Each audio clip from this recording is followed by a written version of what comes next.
Hello guys, welcome back to current affair series of Bodhisattva PCS. इस series के अंतर्गत हम 2000 से अधिक टॉपिक कवर कर रहे हैं करंट अफेयर्स का, जो पिछले एक साल का है।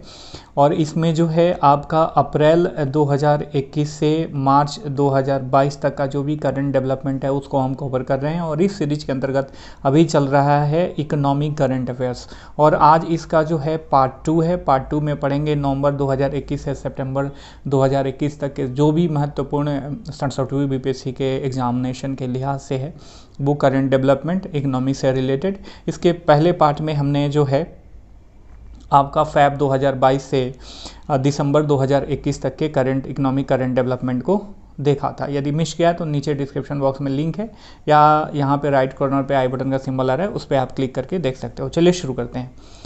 नवंबर 2021, पहला इसका टॉपिक है बैंकिंग लोकपाल योजना। देखिए, यह 1995 में शुरू हुई थी लोकपाल योजना। आपको ये पता होना चाहिए, बैंकिंग लोकपाल काफ़ी इंपॉर्टेंट है। यहाँ से क्वेश्चन जो है कई बार अराइज हो चुका है। इसका उद्देश्य क्या था? भारतीय बैंकों के ग्राहकों की शिकायतों एवं समस्याओं को सुलझाना। ठीक है, अभी जो है इसमें संशोधन किया गया है और इस लिहाज से जो है यह इम्पोर्टेंट बना हुआ है स्टडी के साथ साथ करंट डेवलपमेंट को लेके।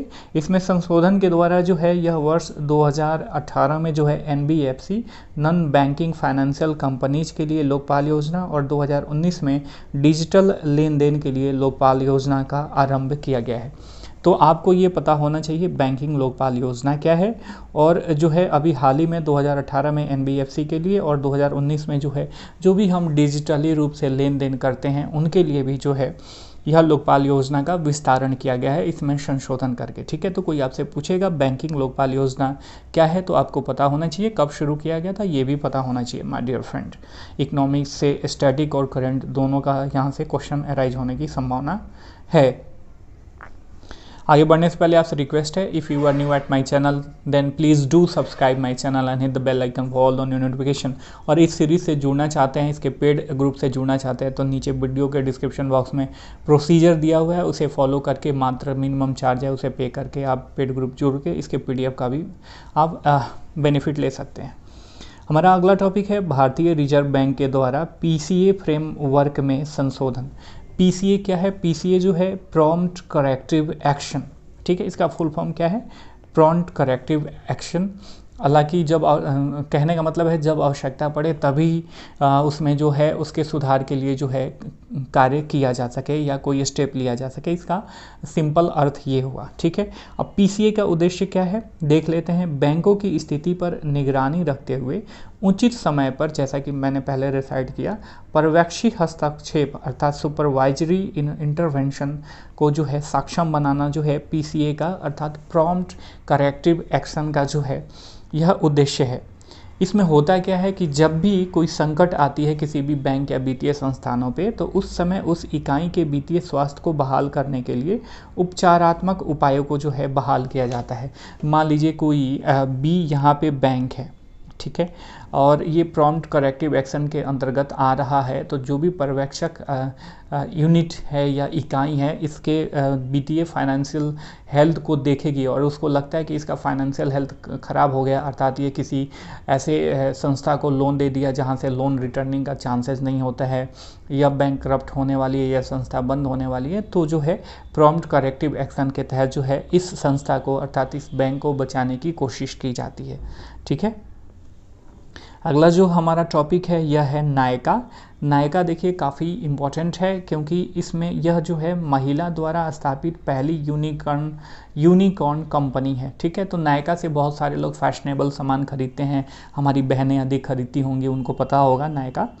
ठीक है, इनकी संस्थापक जो हैं 50 वर्षीय फाल्गुनी नायर हैं। देखिए काफ़ी इंपॉर्टेंट है, यहाँ से यदि फैक्चुअल बीपीएससी मैक्सिमम जो है फैक्चुअल क्वेश्चन ही पूछता है तो पूछे कि भारत में महिला के द्वारा स्थापित पहली यूनिकॉर्न कंपनी कौन सी है, तो आपको पता होना चाहिए नायका। ठीक है, इसकी संस्थापक कौन है?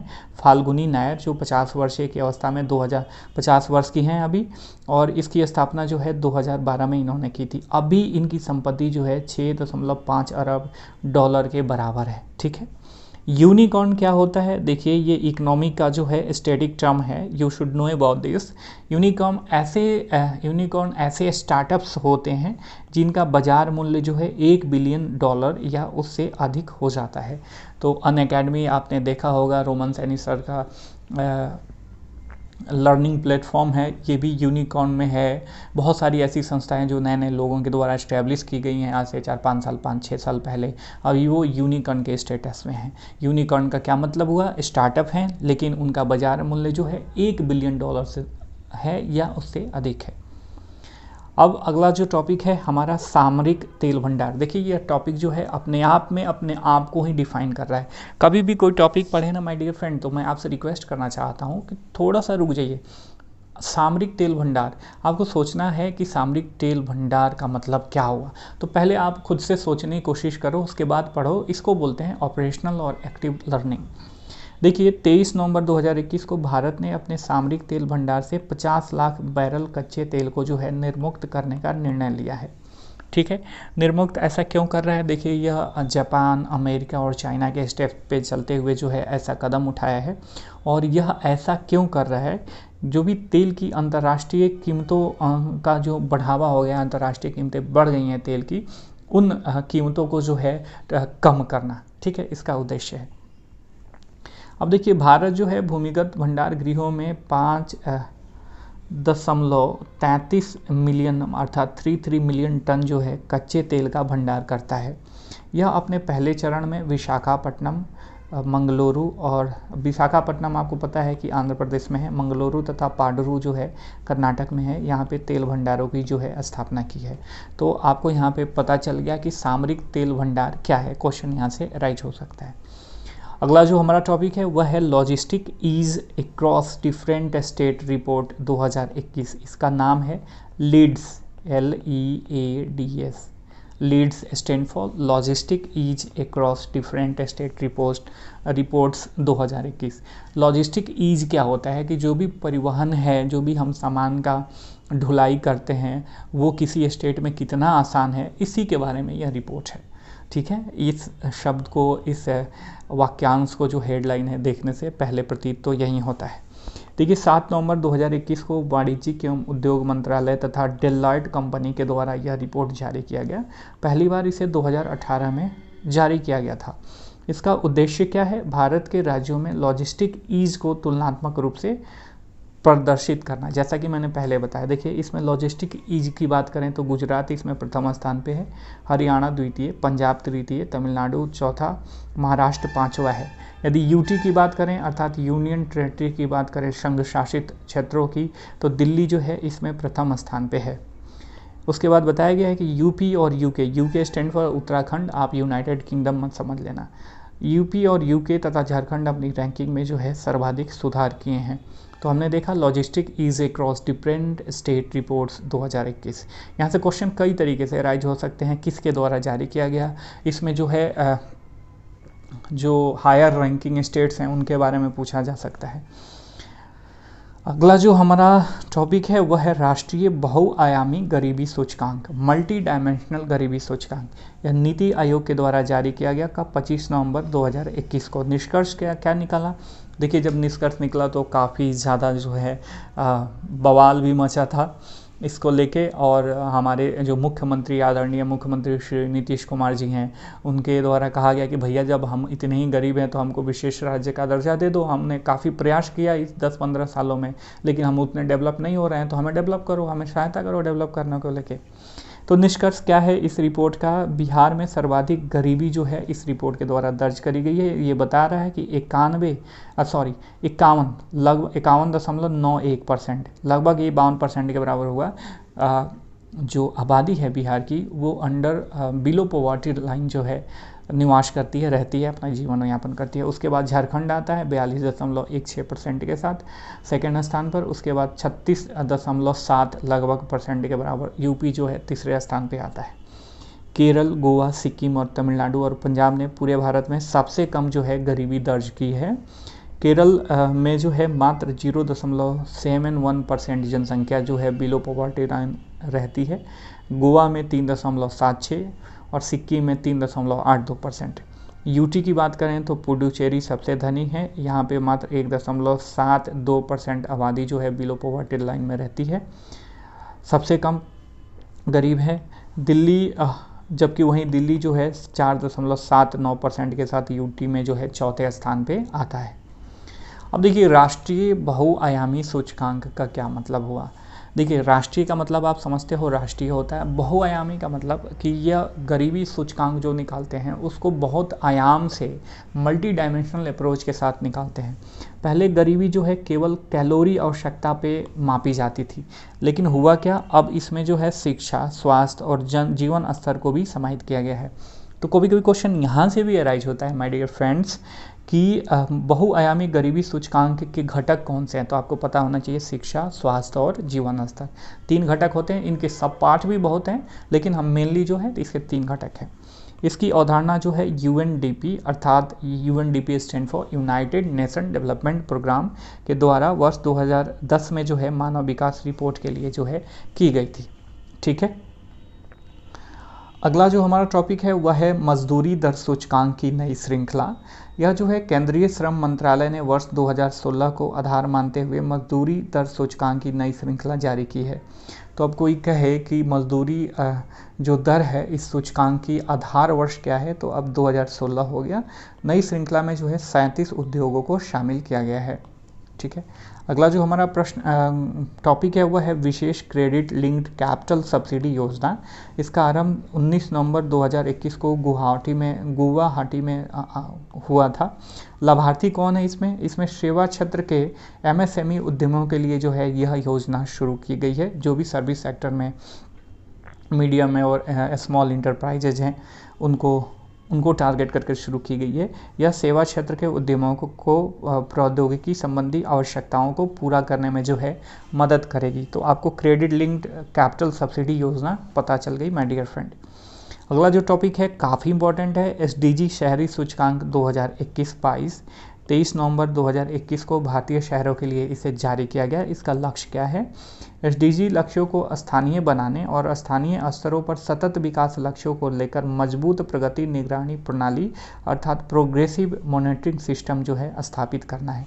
देखिए एसडीजी शहरी सूचकांक, देखिए गवर्नमेंट जो है अभी जो बीजेपी या एनडीए की लाइट गवर्नमेंट है, इसकी सबसे बड़ी खूबी मुझे ये लगती है, ये मेरा अपना ओपिनियन है कि ये जो है किसी भी लक्ष्य को डिसेंट्रलाइज करके प्राप्त करना चाहती है। अर्थात कहा जाता है ना, पहले छोटे छोटे स्टेप पे चलो, उसके बाद बड़े स्टेप को टारगेट करो। तो वहीं जो है एसडीजी को इस सूचकांक के द्वारा जो है इसको लोकलाइज करने की कोशिश की गई है। इसमें सोचा ये गया है कि जब तक हम लो लेवल पे एसडीजी जो भी लक्ष्य है हमारा उसको नहीं प्राप्त करेंगे तो हमारा देश कैसे प्राप्त करेगा। ठीक है, यही है इसका लक्ष्य। निष्कर्ष इसमें यह बताया गया है कि शिमला इसमें प्रथम स्थान पे है, कोयम्बटूर सेकंड स्थान पे है, चंडीगढ़ जो है तीसरे स्थान पे है। 56 शहरी क्षेत्रों में 96.4% में जो है माध्यमिक स्तर पर छात्र शिक्षक अनुपात जो है 30 से कम है। तो यहाँ पे पूछ सकता है एसडीजी शहरी सूचकांक 2021-22 में टॉप पे कौन है, तो शिमला है, सेकंड कोयम्बटूर है और तीसरा आपका चंडीगढ़ है। ठीक है, इसमें कुछ नए तथ्य शामिल किए गए हैं। 77 संकेतों की विस्तृत सूची का उपयोग गणना के लिए किया गया है तथा देश के 56 शहरी क्षेत्रों पर जो है इसमें विचार किया गया है। अगला जो टॉपिक है भारत गौरव योजना। 23 नवंबर 2021 को पर्यटन व्यवसाय को बढ़ावा देने तथा आकर्षित करने के लिए इस योजना के तहत नई रेलों का शुभारंभ किया गया है और ये रेल निजी क्षेत्रों द्वारा संचालित की जाएंगी तथा विभिन्न थीम आधारित सर्किट पर चलेंगी। भारत गौरव योजना पुरानी योजना है, इसको जो है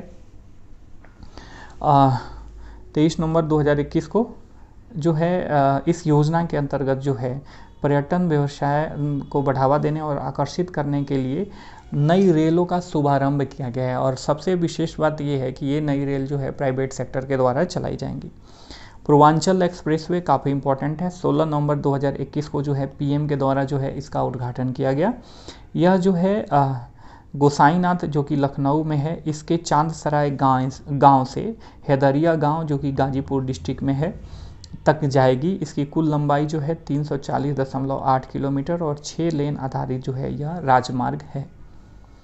अंतर्राष्ट्रीय हवाई अड्डा नोएडा, पीएम द्वारा यूपी के गौतम बुद्ध नगर में स्थित नोएडा अंतर्राष्ट्रीय हवाई अड्डे का उद्घाटन किया गया 18 नवंबर 2021 को। माय डियर फ्रेंड, परियोजना की शुरुआत जो है पहली बार 2001 में जो है ग्रीनफील्ड प्रोजेक्ट के रूप में की गई थी। देखिए, ग्रीनफील्ड प्रोजेक्ट एक होता है, एक ब्राउनफील्ड होता है, जो दो मेन होते हैं जो हमेशा यूज होते हैं ये टर्म्स, तो आपको पता होना चाहिए। ग्रीनफील्ड प्रोजेक्ट उसे कहते हैं जहाँ पे कोई भी चीज़ नए लेवल से डेवलप करी जा रही है, अर्थात न्यू स्थापना हो रही है। और ब्राउन फील्ड का मतलब कि पहले से स्थापित है, उसमें जो है न्यू डेवलपमेंट किया जाता है, उसका मॉडिफिकेशन किया जाता है, उसको इन्हेंस किया जाता है। ठीक है, समझ में आ गया। अब आते हैं अक्टूबर 2021 के न्यूज़ पे। इसमें जो पहला इंपॉर्टेंट न्यूज़ है वह है अर्थशास्त्र का नोबेल पुरस्कार। तो इस बार जो है डेविड कार्ड को मजदूरी तथा रोजगार के लिए इन्होंने कार्य किया, इसके लिए दिया गया। और दूसरा जो है इसमें 3 लोगों को दिया गया, डेविड कार्ड, और दूसरा जो है जोशुआ दी एंग्रिस्ट तथा गुइडो डब्ल्यू एम्बस को दिया गया। ये जो है कारण प्रभाव संबंध को स्टडी करने के लिए इनके लिए जो है इनको यह नोबेल पुरस्कार अर्थशास्त्र का दिया गया। तो डेविड कार्ड और जोशुआ दी ग्रांट, तो इसको देखिए कभी कभी होता है ना कि इसको याद करने में, क्योंकि नाम जो है काफ़ी डिफ़िकल्ट होता है, विदेशी नाम होता है, तो याद करने में बच्चों को दिक्कत होती है। तो कभी आप ना शुरुआत वाला टर्म याद कर लो, जैसे डेविड जोगू, ठीक है। डेविड जोगू 1-2 बार इसको देखोगे, जैसे ये हो गया आपका डेविड जोगू, आप अपने मन से भी बना सकते हो, बहुत आसान है ये, किसी के ट्रिक पे नहीं जाना चाहिए। ठीक है, आप अपने मन से बनाओगे ना तो वो ज़्यादा एप्लीकेबल होता है। तो David Card, David stand for David Card, जो stand for Joshua the Angrist. आपको कोई पूरा नाम नहीं याद करना, बस जोशुआ नाम याद करना है, डेविड, जोशुआ और गुइडो। ठीक है, तो ऐसे नाम आप याद कर लेना। लेकिन ये याद रखना कि डेविड कार्ड को जो है मजदूरी और रोजगार के लिए दिया गया, जबकि जोशुआ और गुइडो को जो है कारण प्रभाव संबंध के लिए दिया गया। ठीक है, अर्थशास्त्र का नोबेल जो है यदि भारतीय लेवल पे देखा जाए तो अमर्त्य सेन को 1998 में कल्याणकारी अर्थव्यवस्था के लिए दिया गया, और अभिजीत बनर्जी को 2019 में अन्य के साथ जो है यादृक प्रयोगों, जो भी रैंडम एक्सपेरिमेंट होता है, उनके लिए दिया गया। तो 2 ऐसे लोग हैं भारत के, अमर्त्य सेन और आपका अभिजीत बनर्जी, इनको दिया गया है अर्थशास्त्र का नोबेल, ध्यान में रखना। अगला जो हमारा टॉपिक है वह माई पैड माई राइट योजना है। निर्मला सीतारमण जी ने जो है, यह एक्चुअली अगस्त की न्यूज़ है, इंपॉर्टेंट लगा तो मैंने इसमें समाहित कर दिया है। निर्मला सीतारमण ने अपनी त्रिपुरा यात्रा के दौरान 28 अगस्त को जो है इस योजना की शुरुआत करी। माई पैड माई राइट मतलब जो भी महामारी होता है लेडीज़ में, उसमें जो सुरक्षा सैनिटरी प्रोसेस अपनाया जाता है, उसी को लेके है, उसी की जागरूकता को लेके है। ठीक है, यह नाबार्ड और एनए फाउंडेशन, जो कि नाबार्ड का एनए फाउंडेशन है, उसके पहल के द्वारा जो है यह शुरू किया गया।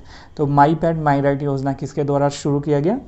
यह जो है निर्मला सीतारमण जी के द्वारा शुरू किया गया त्रिपुरा में। ठीक है, अगला जो इम्पोर्टेंट टॉपिक है वह भुखमरी सूचकांक 2021 है। भारत जो है 116 देशों में 101वें स्थान पे है।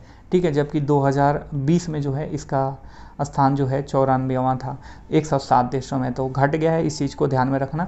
पिछले बार जो है 66वीं वीपीएससी में यदि मैं राइट हूँ तो, या 65वीं वीपीएससी में, तो 2 साल का कंपैरिजन पूछा था, जो भी सूचकांक होते हैं। ठीक है, तो आप 1 साल का तो पढ़ो ही, उसके साथ एक पिछले साल का भी ध्यान में रखते चलो। ठीक है, पहली बार जो है भारत अपने पड़ोसी देशों से भी नीचे आ गया है। भारत गंभीर श्रेणी में है। इसका GHI स्कोर देखा जाए तो 27.5 है। इसमें आगे बताया गया है कि बिहार, झारखंड, MP और UP जैसे राज्यों में BMI स्तर जो है, अर्थात बॉडी मास इंडेक्स स्तर जो है, काफ़ी गंभीर श्रेणी में है। ठीक है, कर्रूपुर कलमकारी पेंटिंग जो कि तमिलनाडु में होती है, इसको जो है कर्रूपुर कलमकारी पेंटिंग तथा कल्लाकुरिची जो कि लकड़ी पे एक नक्काशी की जाती है, को हाल ही में जो है GI टैग प्रदान किया गया है। ये दोनों जो है तमिलनाडु क्षेत्र में होते हैं। कलमकारी पेंटिंग आपको पता है कि सूती कपड़े पे हाथ से जो है मुद्रित चित्रों को मुद्रित करने का जो है यह एक प्राचीन कला है। और जो भी हाल ही में GI टैग प्रदान किए गए जो भी वस्तुएं हैं, उनकी एक लिस्ट जो है ग्रुप पे मैं शेयर कर दूंगा। अगला टॉपिक है राष्ट्रीय निर्यात बीमा खाता योजना। ठीक है। देखिए, ये निर्यात बीमा खाता योजना का मतलब क्या हुआ, जो निर्यात करते हैं उसकी बीमा करना। केंद्र सरकार ने 29 सितंबर 2021 को राष्ट्रीय निर्यात बीमा खाता योजना को 1650 करोड़ रुपए सहायता अनुदान के साथ 5 वर्षों के लिए जो है विस्तारित कर दिया है। उद्देश्य क्या है इस योजना का, राष्ट्रीय हितों के उच्च मूल्य निर्यात क्षेत्रों में जो है जोखिमपूर्ण क्रेडिट प्रदान करना। अगला जो टॉपिक है वह है वैश्विक वित्तीय स्थिरता रिपोर्ट, IMF के द्वारा जारी किया जाता है, इंटरनेशनल मॉनेटरी फंड के द्वारा। इसमें जो है कोविड-19 महामारी, क्रिप्टो करेंसी तथा जलवायु के वित्तीय स्थिरता का जो है प्रभाव विश्लेषण किया गया है। अर्थात कहने का मतलब है कि कोविड-19 महामारी हो गया, क्रिप्टो करेंसी हो गया और जलवायु परिवर्तन जो है इसका वित्तीय स्थिरता पे क्या प्रभाव पड़ रहा है, इसके बारे में जो है इसमें चर्चा किया गया है। PM पोषण शक्ति निर्माण योजना, केंद्रीय कैबिनेट ने 29 सितंबर 2021 को मौजूदा मध्याह्न योजना का भोजन योजना जो था, पहले मिड डे मील योजना था, उसका नाम कन्वर्ट करके क्या कर दिया गया, PM पोषण शक्ति निर्माण योजना। ठीक है। योजना में जो है पूर्व प्राथमिक शिक्षा को जो है भी शामिल किया गया है। आपको बताना चाहूँगा कि जो नई शिक्षा नीति है 2020, इसमें कक्षा 1 से पहले पूर्व प्राथमिक शिक्षा का प्रावधान है। मध्याह्न भोजन योजना जान लेते हैं, 1995 में शुरू किया गया था। कक्षा 1 से 8 तक के स्कूली बच्चों को 200 दिनों तक दिन भर में एक पोषण युक्त भोजन उपलब्ध कराना जो है इसका लक्ष्य था। भू-स्थानिक ऊर्जा मानचित्र नीति आयोग के द्वारा जारी किया गया। इसका उद्देश्य क्या है, भारत में ऊर्जा के प्राथमिक एवं द्वितीय स्रोतों की पहचान करना तथा भारत में ऊर्जा उत्पादन तथा वितरण का व्यापक दृष्टिकोण प्रदान करने के लिए भू-स्थानिक ऊर्जा मानचित्र जो है जारी किया गया है। और इसमें जो है GIS अर्थात भौगोलिक सूचना प्रणाली का उपयोग किया गया है। आपको पता होना चाहिए, भू-स्थानिक ऊर्जा मानचित्र से क्वेश्चन अराइज हो सकता है। PM मित्र योजना, 7 अक्टूबर 2021 को PM के द्वारा इसका आरंभ हुआ था। हमने पिछले क्लास में भी इसके बारे में पढ़ा था। घोषणा बजट 2021-22 में की गई थी, ये बात ध्यान रखना, PM मित्र घोषणा की। इसका उद्देश्य क्या है, आत्मनिर्भर भारत मिशन के तहत भारत को वैश्विक वस्त्र बाजार में स्थापित करना। इसके लिए सरकार ने 7 PM जो है मित्र पार्क की स्थापना की स्वीकृति दी है। इसमें जो है ग्रीन फील्ड और ब्राउन फील्ड निवेश के माध्यम से विभिन्न इच्छुक राज्यों में जो है 7 मेगा एकीकृत टेक्सटाइल पार्कों की स्थापना की जाएगी। हमने अगले क्लास में इसके बारे में भी और डिटेल से पढ़ा था। PM मित्र योजना के बारे में नया रिकमेंडेशन कुछ हुआ है, तो आप उसको भी देख लेना, इसे अटैच कर लेना। आयुष्मान भारत स्वास्थ्य और संरचना मिशन, देखिए 25 अक्टूबर 2021 को वाराणसी से PM ने जो है इसकी शुरुआत की है। इसे देश के हर जिले में लागू किया जाएगा। ठीक है। सरकार ने वित्तीय वर्ष 2021-22 से 2025-26 तक जो है इस योजना पर 64,180 करोड़ रुपए जो है खर्च करेगी। तो आयुष्मान भारत योजना जो है अपने आप में तो इम्पॉर्टेंट है ही, और आयुष्मान भारत स्वास्थ्य और संरचना मिशन जो मतलब हेल्थ से रिलेटेड जो भी इंफ्रास्ट्रक्चर होगा उससे रिलेटेड यह योजना है, तो आप इसे अलग से देख लेना। वैश्विक खाद्य सुरक्षा सूचकांक द इकोनॉमिस्ट इंटेलिजेंट यूनिट के द्वारा जो है जारी किया गया 2021 में। इसमें भारत जो है 113 देशों में 71वें स्थान पे है, आयरलैंड प्रथम, ऑस्ट्रिया सेकंड और UK जो है यूनाइटेड किंगडम जो है इसमें तीसरे स्थान पे है। पिछले 9 वर्षों में भारत के खाद्य सुरक्षा सूचकांक में मात्र 2.7 अंकों की वृद्धि हुई है।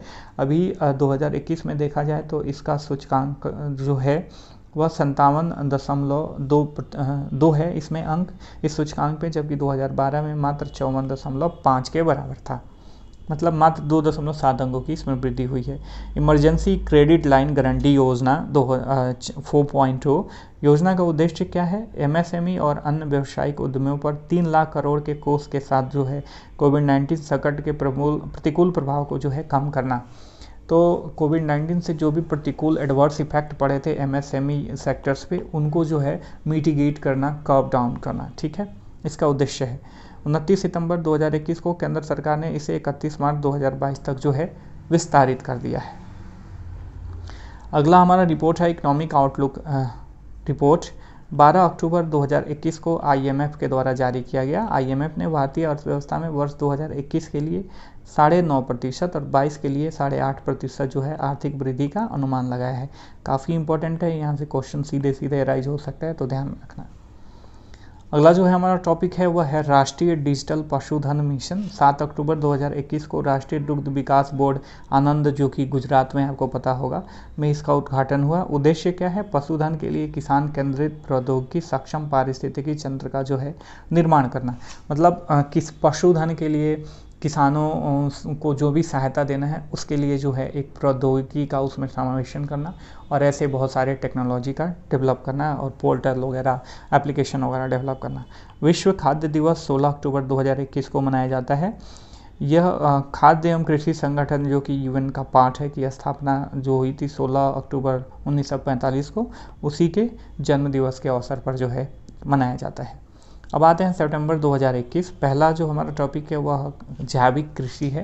My dear friend, before going to detail about this, I would like to make you confirm what is जैविक कृषि, जैविक एग्रीकल्चर। देखिए, जैविक एग्रीकल्चर में ऐसा नहीं है कि एकदम से पेस्टिसाइड वगैरह या कोई भी जो नए टेक्नोलॉजी से डेवलप खाद्य हैं उनका उपयोग नहीं किया जाता। किया जा सकता है बहुत ही मतलब मिनिमम मात्रा में, जो कि पर्यावरण हितैषी भी हो और मानव स्वास्थ्य पे जिसका कोई प्रतिकूल प्रभाव न पड़ता हो, उनका यूज हो सकता है। ठीक है। तथा जो ट्रेडिशनली जैविक खाद होते हैं उनका जो है उपयोग किया जाता है। इसमें क्षेत्रफल के मामले में भारत जो है विश्व में 9वें स्थान पे है। किसमें? जैविक कृषि के क्षेत्रफल के मामले में सिक्किम जो है पूरी तरह से जैविक राज्य बनने वाला जो है पहला राज्य है। चावल पोषण संवर्धन योजना, पीएम ने 15 अगस्त 2021 को वर्ष 2024 तक स्कूलों में जो है पीडीएस और मध्याह्न भोजन सहित विभिन्न सरकारी योजनाओं के तहत पोषण संवर्धित चावल वितरित किए जाने की जो है घोषणा की है। अगला योजना है रेल कौशल विकास योजना। इसमें रेल कौशल विकास योजना का लक्ष्य ये है कि जो भी बच्चे जो हैं सरकारी, माफ कीजिएगा, रेलवे में नौकरी करना चाहते हैं उनको जो है प्रवेश स्तर पर कौशल विकास देना। ठीक है। कौशल प्रशिक्षण प्रदान करना। इसमें मुख्यतः 4 प्रमुख क्षेत्रों मैकेनिक, बिजली कारीगर, वेल्डर और मिस्त्री के लिए जो है प्रशिक्षण दिया जाएगा, ध्यान में रखिएगा। अगली योजना है समृद्ध योजना। Samridh stand for startup accelerators of MeitY ministry of information technology, ministry of electronic and information technology for product innovation and development and growth. Samriddhi का फुल फॉर्म है, ध्यान में रखिएगा। उसका उद्देश्य क्या है? देश भर में उद्यमिता, आर्थिक विकास और रोजगार को बढ़ावा देने के लिए स्टार्टअप उद्यमों को एम्पावर्ड करना, उनको सशक्त करना। ठीक है। अगला टॉपिक है बैड बैंक। बैड बैंक का मतलब ये होता है कि बैड बैंक एक ऐसा बैंक है जो अन्य वित्तीय संस्थाओं के जो खराब ऋण है ना उनको खरीद लेता है, तथा जो भी तरल संपत्तियां हैं और खरीद लेता है और अपने तरीके से उनको समाधान करता है, ऋण को निकालता है मार्केट से। कोई भी वित्तीय संस्था जो है अपने गैर निष्पादित संपत्ति को ऐसे बैंकों को जो है बेच सकती है। EASE 4.0, EASE stand for enhance access and service excellence. इसका 4था संस्करण जारी हुआ है। उद्देश्य क्या है? पीएसबी अर्थात जो भी पब्लिक सेक्टर बैंक है ना उनके लिए सामान्य सुधार एजेंडा, जिसमें स्वच्छ एवं सरलीकृत ऋण व्यवस्था हो, बेहतर ग्राहक सेवा हो, मजबूत शासन हो, ये सारी चीज़ें इसमें लाई जाएंगी। राज्य खाद्य सुरक्षा सूचकांक रिपोर्ट जारी किया गया है। यह भारतीय खाद्य सुरक्षा एवं मानक प्राधिकरण FSSAI के द्वारा जारी किया गया है। यह इसका 3रा संस्करण है। पहला संस्करण 2019 में जो है जारी किया गया था। बड़े राज्यों में देखा जाए तो गुजरात जो है इसमें प्रथम स्थान पे है, केरल द्वितीय और तमिलनाडु तृतीय। छोटे राज्य में गोवा जो है इसमें प्रथम स्थान पे है, मेघालय द्वितीय और मणिपुर तृतीय। वहीं यूटीज की बात करें तो जम्मू कश्मीर इसमें प्रथम स्थान पे है, जबकि राजधानी नई दिल्ली को जो है इसमें 3रा स्थान मिला है। PLI, देखिए कुछ एक नोट है जिसके तहत मैं कुछ शेयर करना चाहूँगा। PLI का मतलब हुआ उत्पादन प्रोडक्ट लिंक इंसेंटिव, अर्थात उत्पादन लिंक प्रोत्साहन योजना। यह कपड़ा उद्योग के लिए है, ध्यान में रखना। भारत का पहला यूरो मूलवर्ग वाला जो है green bond power finance corporation limited PFC ने जारी किया, जो कि 300 मिलियन यूरो का है। ठीक है। यह एक NBFC है, अर्थात नॉन बैंक फाइनेंशियल कंपनी है, ध्यान में रखना। अगला जो हमारा टॉपिक है वह है रबी फसलों का MSP। आपको पता होना चाहिए कि 2022-23 के लिए रबी फसलों का MSP क्या क्या है। क्वेश्चन जो है कई बार यहाँ से राइज हो चुका है। गेहूं के लिए जो है 2015 रुपये प्रति क्विंटल, चना का जो है 5230 रुपये प्रति क्विंटल, मसूर के लिए जो है या 5500 रुपये प्रति क्विंटल, सरसों के लिए है जो है या 5050 रुपया, मतलब 5050 रुपया प्रति क्विंटल के बराबर है। ठीक है, ध्यान में रखिएगा। अब इससे रिलेटेड एक स्टैटिक टर्म है जो कि as you know our USP है, जो भी हमारा सीरीज चल रहा है। इसमें जो है आपको पता होना चाहिए कि एमएसपी का रिकमेंडेशन सीएसीपी करता है, अर्थात commission for agriculture cost and price, इसका जो है प्रस्ताव देता है। लेकिन एमएसपी को मंजूरी कौन देता है? आर्थिक मामलों की मंत्रिमंडलीय समिति द्वारा जो है इसको मंजूरी दी जाती है। तो ये था आज का आर्थिक करंट अफेयर्स। आई होप कि आपको वीडियो का कंटेंट अच्छा लगा होगा। यदि अच्छा लगा होगा तो वीडियो को लाइक करना, चैनल को सब्सक्राइब करना, और इसके पेड वर्जन का आप बेनिफिट लेना चाहते हो तो नीचे वीडियो के डिस्क्रिप्शन बॉक्स में ज्वाइन करने का प्रोसीजर दिया हुआ है, उसे फॉलो करके जो है आप हमसे जुड़ सकते हो और इस प्रीमियम सीरीज़ का फ़ायदा उठा सकते हो। फिर मिलेंगे, तब तक के लिए साइनिंग ऑफ, टेक केयर, जय हिंद, जय भारत।